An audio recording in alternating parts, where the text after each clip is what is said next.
much for staying for the last part of the day. I know it's that part where you've been in a room with no windows and you're just like, oh, and many of you might have got up early to get here. I'm just going to take my glasses off because it makes you all a bit blurred and it helps with my nerves, if I'm really honest. Thank you for staying. My name is Lyndsey Allen. I'm, by background, I'm a speech and language therapist, and I now coordinate the education programme at a charity called the Ear Foundation. Just start off by telling you a little bit about where we've come from today. The Ear Foundation is a charity that was set up almost 30 years ago, initially to fund cochlear implants, which is a type of hearing technology for children. It was at a point where the NHS said there wasn't enough evidence, and some very forward-thinking professionals and some very brave parents came together to have the cochlear implants for their children for the first time, to start gathering that evidence to get the NHS to fund this technology. But the Ear Foundation continued to exist because there was the recognition that having a child with a hearing loss has a huge emotional impact on a family. And that it isn't just access to technology and it isn't just access to information and facts that families need if they are to be able to support their child.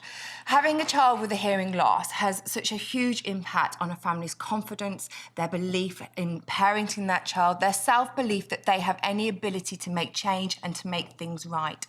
And so the Ear Foundation continued to exist to give families that type of support along with the type of fact and information that they needed to make things go right. We've been around nearly 30 years now, and we've grown and we've evolved over that time. And I think we're a really good example of joined up working together that is so key in early years services across different sectors, and we do it in a mini way, but we also do it by working with sectors outside of our organisation. So we have four main strands. We have a family programme where we see everything from small babies up to the elderly, and they can be people who use any type of hearing technology, because we've realised over the years that using a cochlear implant poses similar challenges to using any type of hearing aid.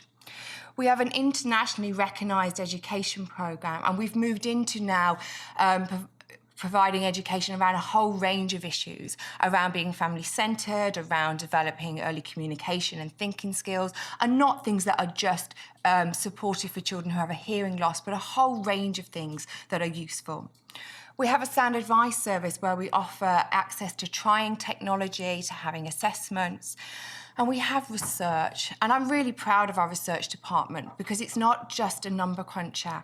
It's very high quality, qualitative research, and we go and we talk to people and we find out what are the real issues and what do we really need to do to make services better for them.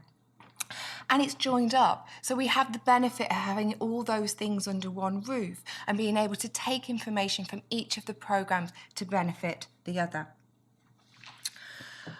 So it's been an interesting day. I had no idea what to expect. I don't know about you. When I looked at the programme, I really didn't know what the theme of the day was going to be. And we've heard some really interesting talks about commissioning services, about data collection. My admiration for health visitors was already high, and it is increased tenfold again today. And we've heard some things about supporting very, very vulnerable families and some amazing services like the parent, if I can remember what it was called, the parent-infant partnership. Wasn't that great with those videos and going into those most vulnerable areas and supporting those most vulnerable families? And we're all here, I think, because we believe that the government is a good aim. You know, we're all here because we're passionate about making the lives better for children.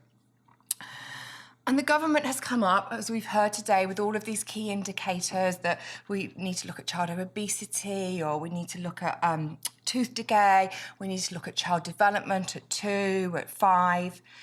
And I think for all of us, key through all of that is that we know that we've got to work with families, that we've got to support families. I'm not saying that I have the answer. I know that there are many complicated factors at play. But all I can do really is share with you our experience of what we feel is the key if we're going to enable families to make change. And that there is a responsibility, I think, no matter if you are the dietitian or the speech therapist or the OT or any professional who comes into contact with that family, that we need to learn skills that enable us to engage that family, that enable us to coach and to counsel that family and to collaborate with others, no matter what our professional role is in supporting that family. And that's what I'd like to talk to you about today. But I'm going to start by getting you to do something, which is quite nice on a day when you've had to listen to people, isn't it, all day long. So if you're not near somebody you could talk to, could you make a friend, please? Which means moving, probably, which I know is a big ask at this stage of the day. So move near somebody for me.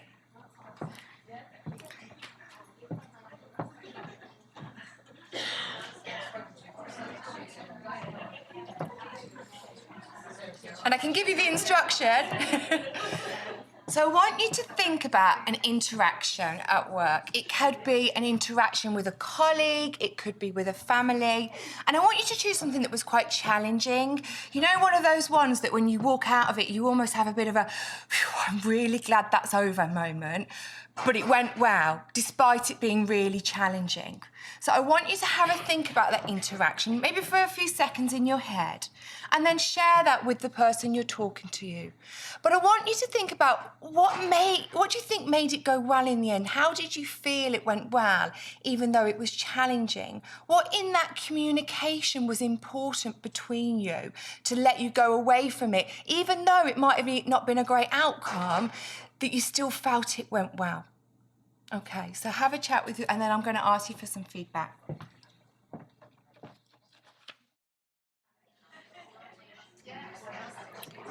Okay, can we start thinking about coming to the end of our discussions?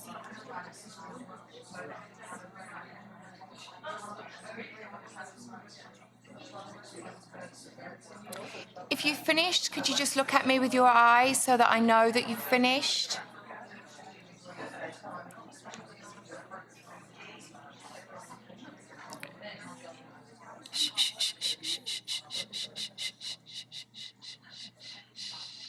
That was a trick that my mentor taught me. It's much better to change the speech so that it is very different to the noise in the room. It's much easier than shouting above people. Thank you so much for giving me back your attention. It seemed to stimulate quite a lot of discussion and thoughts. Is anybody willing to share with me? What was it about that communication that made you feel it had gone well? I haven't got any prizes. I have no chocolate. I have the same desire to go home on time as everybody else. Yes, please. It was a bullying situation. Okay. Which I felt very intimidated by. But I gave it time before I, called the bully to attention to talk with me. Okay. Stayed calm. Okay. And I came at it from a peer level. I sat beside and not confrontation. Okay. Okay. And what about in the words that you said to each other? Were you just, what did you... I said I need you to make me realise how you made me feel.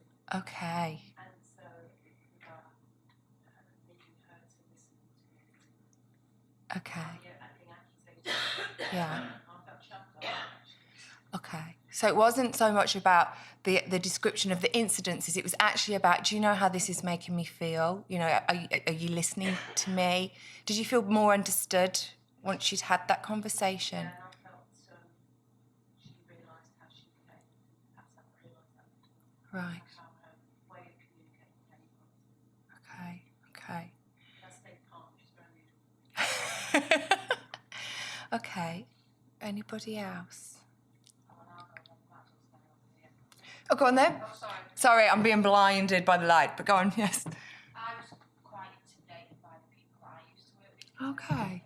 If you imagine, I do a lot on ground work, so I work for a charity and I see what frontline staff are actually doing. Okay. Lives. Okay. We also involve quite high strategically in Greater Manchester. Okay. So I'd go to a lot of meetings and knowing that what they were saying wasn't actually happening on the ground. And it took me a couple of months to actually pluck up courage and say, look, that may look really good on paper in your Yeah. offices, but unfortunately,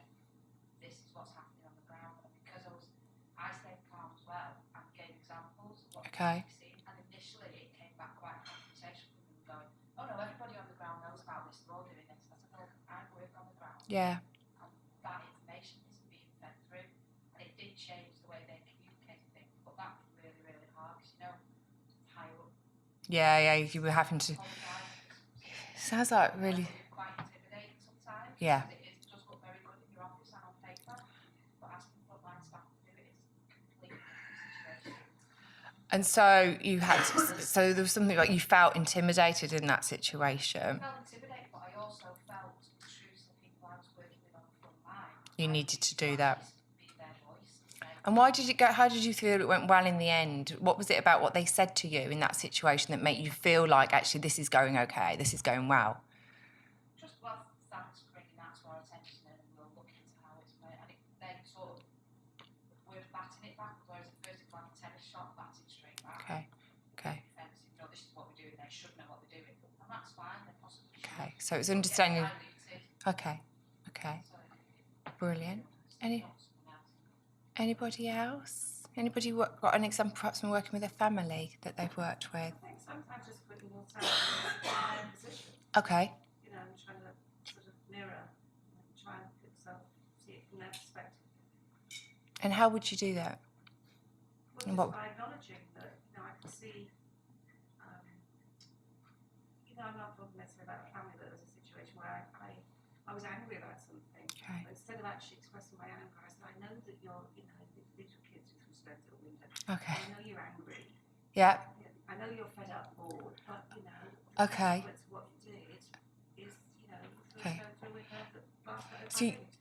Yeah. You know, so it's almost like, and there was little boys that just went, sorry, because I got where they were at. Yeah, so you understood where the feeling that was behind in terms of what they were doing. You acknowledged maybe that they were fed up, they were a bit bored, they've got nothing to do. So I'm seeing the world through your eyes, actually. I'm putting myself in your shoes and trying to understand the behaviour or how you're feeling about what's going on.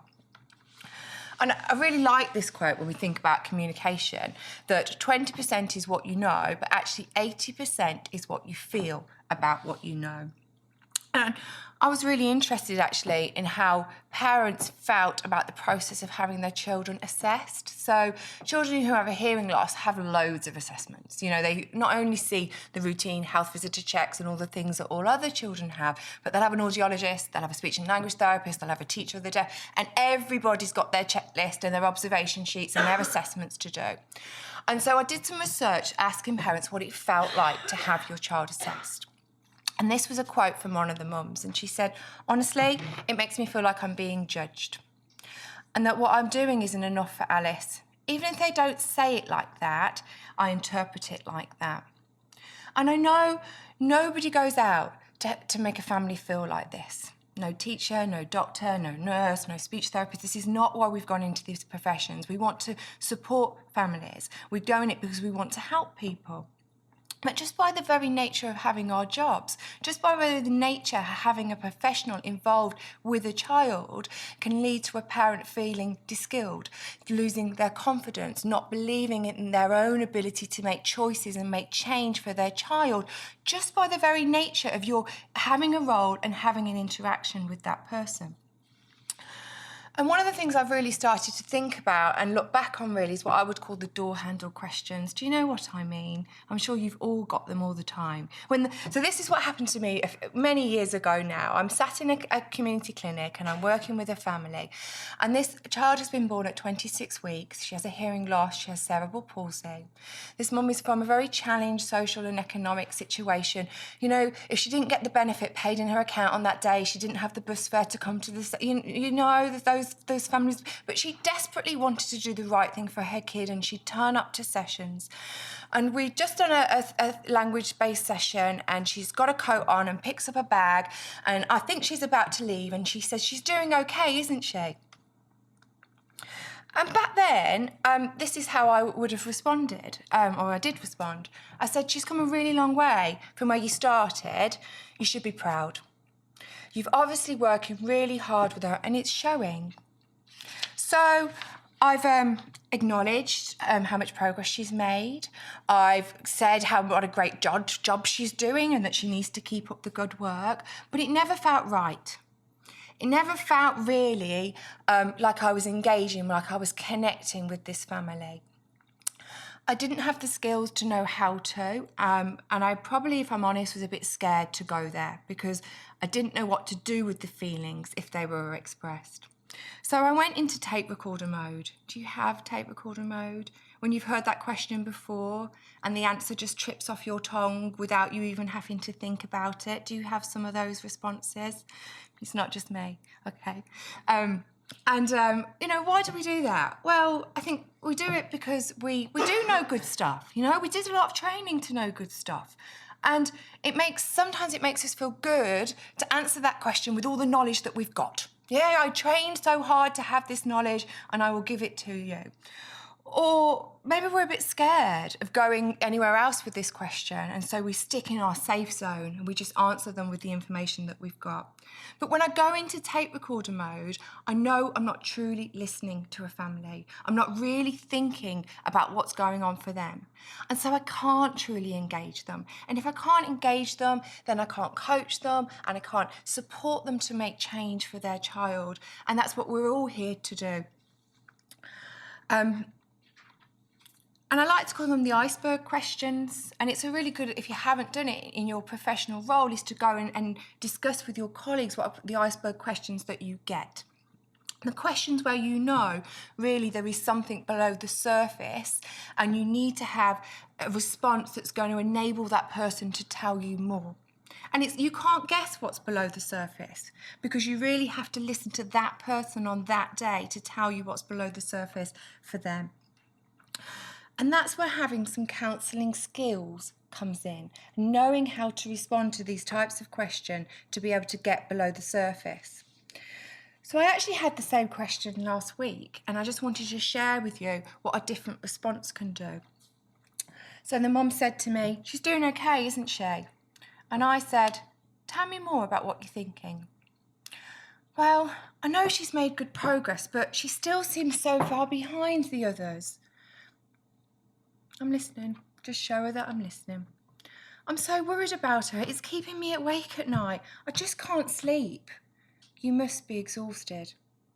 "I am. I really am. Thank you so much for the day. Did you say Tuesday next week?"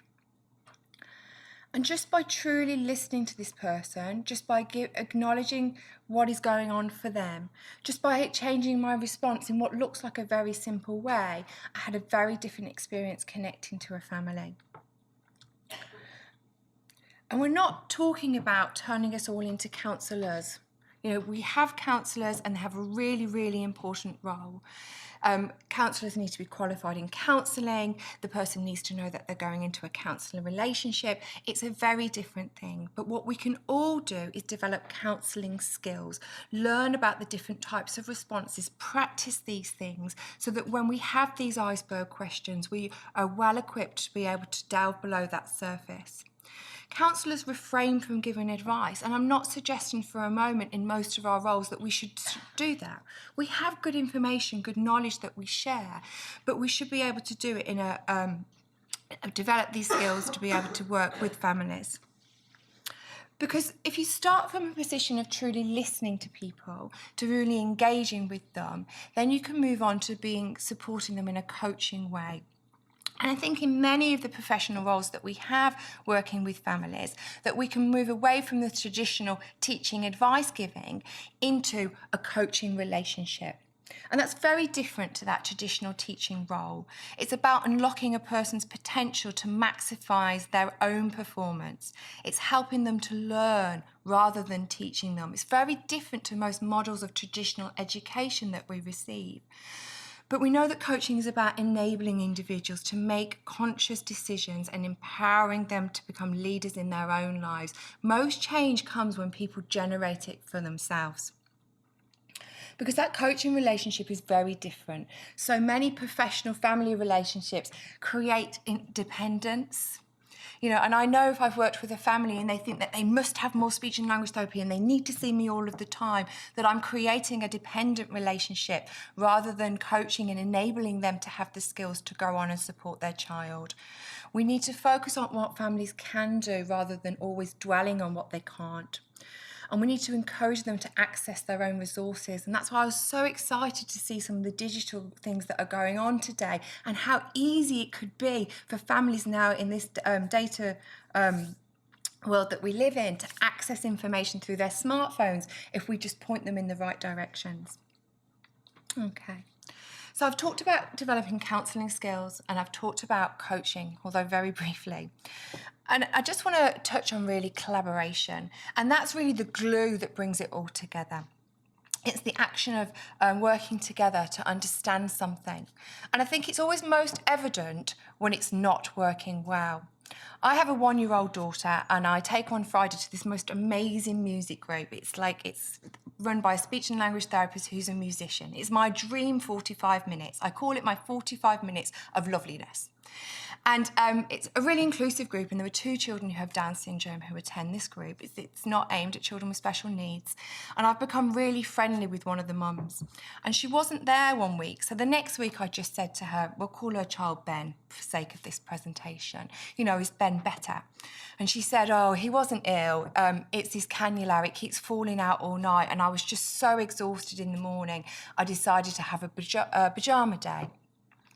And I noticed that he'd got his hearing aid for the first time. So I say, oh, Ben's got his hearing aid. How's it going? He didn't wear it for 3 days last week.